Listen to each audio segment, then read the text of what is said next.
wrote this book to give a voice to an experience that I believe is underwritten about in the literary world today. This is simply the story of growing up in a blue-collar family and what that means and what that experience is like. After high school, my father served in the Coast Guard before working as a pressman for a local newspaper. It was an arduous job that subjected employees to caustic chemicals, hazardous fumes, and exhausting manual labor. My dad's friends lost fingers in the blades of the presses, and the huge rolls of paper had been known to fall off the shelves, permanently disabling several employees.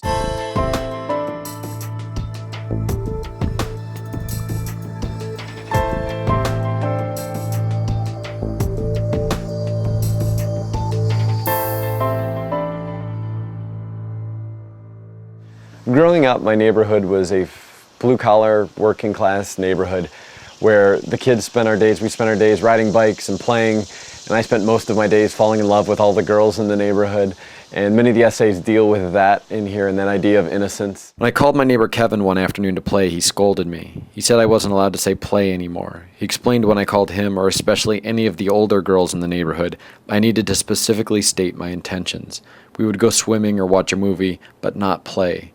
He said the word meant something else now. When I asked what, he said I wasn't old enough to know. In many ways, this is a coming-of-age story, and there are a lot of experiences throughout here where I was a very naive kid being thrown into a world of experience. And one of those experiences was when I was in college and I had an internship for a company in downtown Cleveland. And my boss told me to go to the office supply store down the street to get some jumbo paper clips. When I got there was a beautiful woman outside who I assumed was an office supply employee, and I was insisting I needed these jumbo paper clips. As it turned out, she was a prostitute.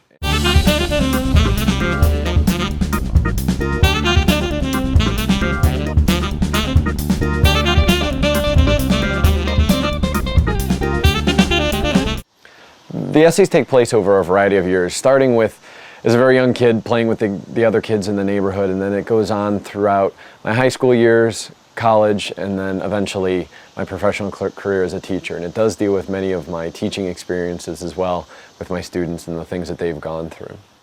The irresponsibility of video game manufacturers is not creating violent scenarios, but claiming their special blend of violence was more forbidding than reality. Simulated horror couldn't compare to the emotions that bled through my student Amber as doctors sewed stitches into her arms. It wasn't fear of the needle. She'd grown immune to the pain. But perhaps she shuddered at the realization that their thread was useless to the cuts that would appear in the upcoming months. The book deals with a variety of my family members, including obviously my close family, my wife, my father, my mother, cousins, things like that. But it also deals with some other players of my family, including like my aunt at her funeral where the minister for the entire service said the wrong name. I doubted the minister's sincerity. None of us will ever forget Carol, he said at my great Aunt Dottie's funeral. He'd been saying the wrong name for the entire memorial service held next to Dottie's open grave. He said Carol was a loving mother and aunt. He said she had a fantastic sense of humor. He said she was a valuable member of the spiritual community. Carol sounded like one hell of a lady.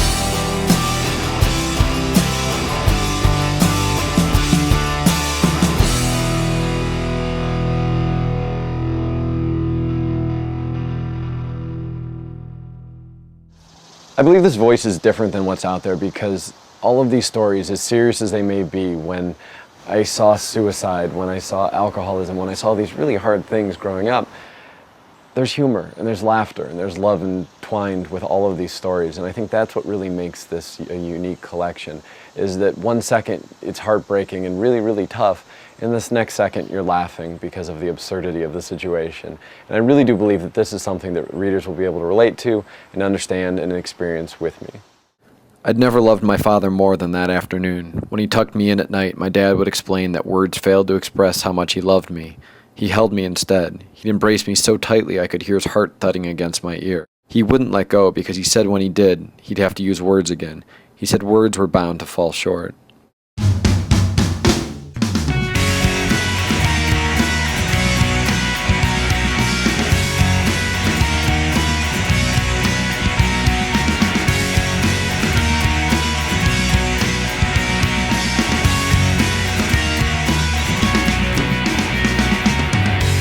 For me, the blue-collar experience was my mom stayed home and took care of me, and my dad worked a lot of really hard, crummy jobs, a lot of hours to take care of us. He worked in a printing press for years, working tons of hours of overtime, filthy work, and then he worked as a janitor for years after that. so that we could experience love, so that we could experience this happiness. And he worked his butt off for us. And the end result was, I believe, this collection of essays. This collection of essays shows that experience of love. It shows that experience of happiness that we experienced throughout life, even though it was tough. Even though these essays show there were some tough times, the bottom line is it was wonderful. And I hope that that comes out clearly in this collection.